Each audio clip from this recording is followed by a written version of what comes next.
YouTube star now.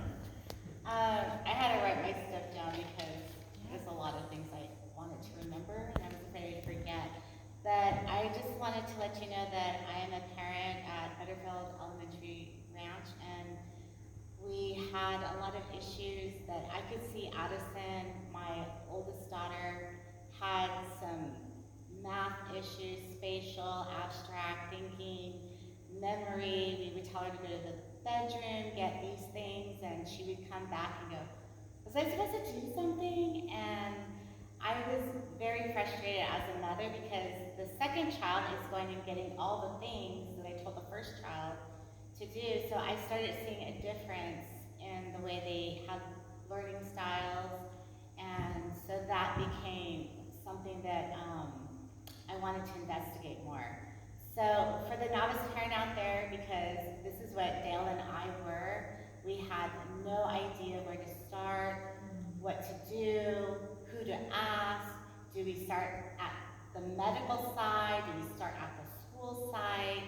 And Dale and I first went to the brain zone to have her tested, and that was about a $400 test, and then they told us, guess what?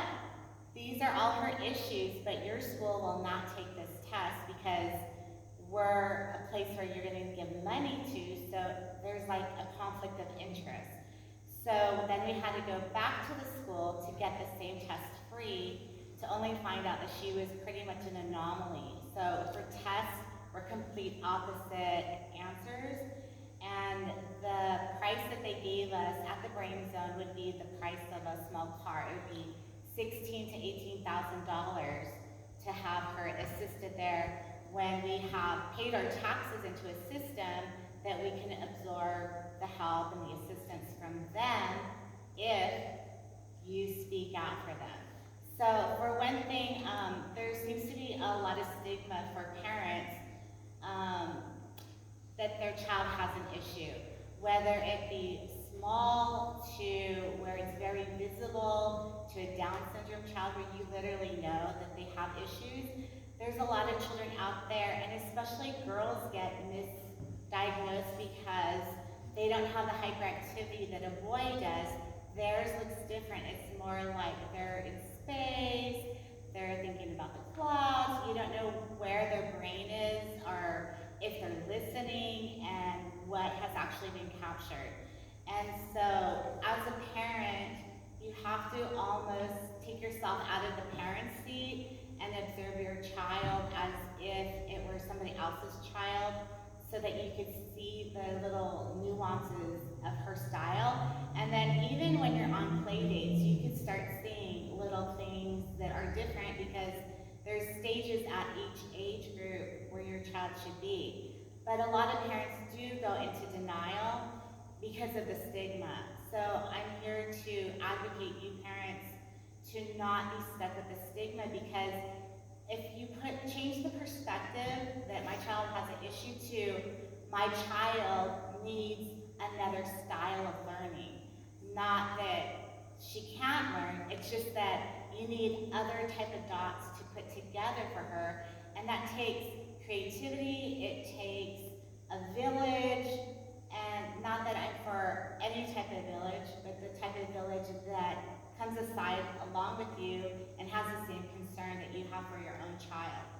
So I want you to also remember that your child is unique, and there needs to be creative ways for your child to get their assistance. Some of them need one-on-one, some of them go to an IEP RSP style where it's a group of kids and then there's a teacher that assists them. I'm actually not down for that, but that's the assistance that we get at this point. There's also different spectrums that you need to see. Some of it is strictly educational, some of it is because of the educational and their lack of style of communicating that they explode and have these tantrums or tirades. So I want you to understand that as well when you're looking at other kids' children, because we all have a different style of managing our children. That means your child's going to have a different style of showing what his or her strengths or weaknesses are. Our child, for instance, when she was in a struggling situation, when she dug her heels in the sand, she would visit the bathroom like 1,000 times. Even in the classroom, they're like, we don't understand. She keeps going to the bathroom. And I said, that's her way of giving herself a break because it's too challenging. So when she's challenged, the wall comes up and she's not going to take anything in. She's not going to learn. So I learned at home, I would say, okay, time for jumping jacks. Time to like jog in place. And it kind of reset her, and then she was able to get focused back again.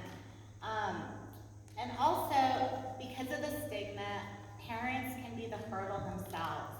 And I don't want you to be a hurdle for your child. And also, you need to realize that the teacher's hands are tied as well. Because if she says or he says something about your child that she's or he has noticed that there's some issues with the learning style, the parent, they have experience where the parents are like, no, my child is brilliant, my child is this, he or she doesn't have that, and you take away that opportunity to have the child tested for free. Save your money, the $400 and some dollars that we spend, and get free testing. And I also want to bring up that your teacher has more experience than you. You have just had this child for maybe 5 to 6 years. You haven't had the experience of having multiple children from different backgrounds, different learning experiences. So I ask you to just listen to the teacher, because sometimes they're uncomfortable to give you a diagnosis, which they really can't. Their hands are tied. But if they feel comfortable, they will give you little hints. And then you can jump on those hints and say, well, what do I do?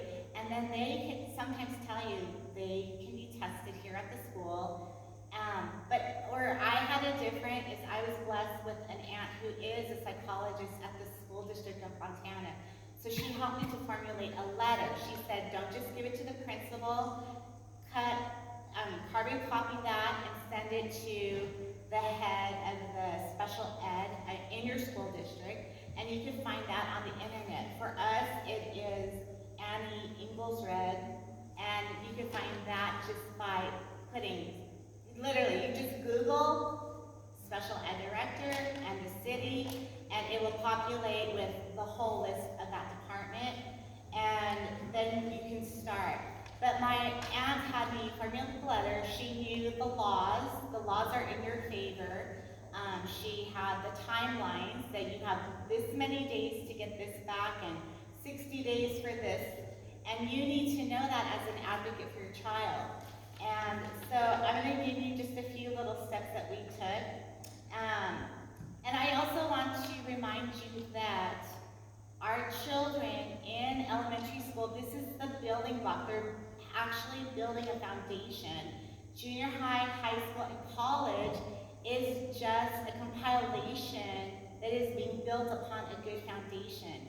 If you don't take this opportunity to have your child have a good foundation, you need to look in the future how you want this child to be an adult, how they're going to interact in their jobs, how they're going to interact socially, how they're going to interact emotionally. We are not just brilliance and genius. We are an entity that has multifaceted parts to us.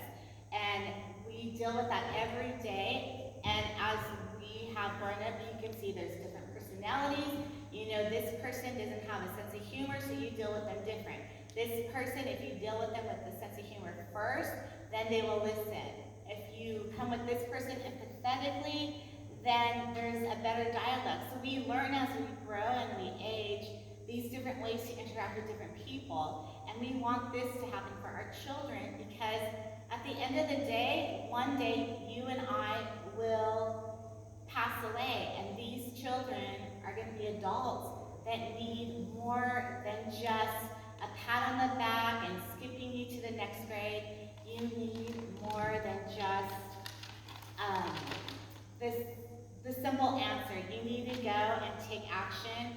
Be your child's voice. Be your child's advocate. Know the laws so that when you're speaking, they are a little bit fearful They don't know, if you come in with just a little bit of information, they have a little bit of fear, like how much more do they really know? So just that little bit of education goes a long way. But I ask you to go farther than just that little bit of education, because your child is looking to you, whether they know it or not, for that assistance. So number one, I say do not doubt your intuition. No one knows your child like yourself. Number two, I want you, once you decide to act on your speculation on your child, start the process. Talk to your teacher, talk to your principal, and the director at the district. Know who to contact and the laws that were created for you to get the assistance for your child. There's plenty of places on education.gov that can assist you with that. Like for me, I just called my aunt and she gave me the laws. She rattled them off. Always keep a paper trail. If you have a phone call conversation, date it, follow it up with an email, say thank you for talking to me on these points, on my child, today, when we talked at 2 o'clock on a Wednesday, I appreciate everything that you did for me, because that paper trail goes with the legalities of your child's disability, and you need that tracking of the dates to see if they are within the realm of the law. Okay, so the special education office, like I said, that can be found on the internet, because I understand we're Ontario, we're Chino, we're different school districts here today. When you contact your principal, your vice principal, and teacher, just know, for the most part, you'll be dealing with the vice principal, because that's pretty much her job, and she will sit in on the IEP assessments and the meetings going on, so forth. And also, I'm adding this to my list, there's also the first date, the assessment, the testing, but once you're in the program, just know you don't have to wait a whole year to talk to them. If you want to have a meeting every week, or every 2 weeks, or every other month, get on the phone and make those appointments, because it only does your child a favor when they know that you're actively involved, and also you're checking up on them and if they're doing their job diligently and correctly. Be aware of the Disability Education Act and any disabling condition under Section 504 or the Rehabilitation Act. And that, again, you can find on the internet. And when you discuss everything, just think about everything of your child in full detail. Like they call it a dumping zone. Like when you're going to study for a test, and then you just dump everything, like these little notes on the side of your test to help you do it. It's the same thing with your child. You want to dump all the information that your teacher has said about your child, that you've observed, other people have observed, and you just want to put it all out there, because it's going to help your child. The more detailed you are, the more you communicate. It's very critical, the communication part. So, and also, just keep in mind that you're the one that loves your child. You're the one that wants to see the best for their future. You're the only one that can speak out and advocate for your child. You are the crucial point. You are the all for your child to get the help that they need. And you also have the mama bear or the papa bear that will come out when things are not helping, so that you can speak in a clear, direct, and sometimes you may have to even be more assertive than you would like to be, but that assertiveness goes a long way, because you're the only one that will make the difference for your child, unless you have some special, amazing teacher. But remember, teachers have 24 to 31 children in their classroom, and they can't see it all. I've seen lots of teachers where Addison passed through, and finally one teacher agreed with me, and then everything started. So remember, it's all in your court. And thank you so much, Kevin, for asking me to speak. I really appreciate it, and I pray that all of you can find what you need with the extra assistant guidelines that Kevin and his wife have prepared for you, so that you can get the assistance that you need.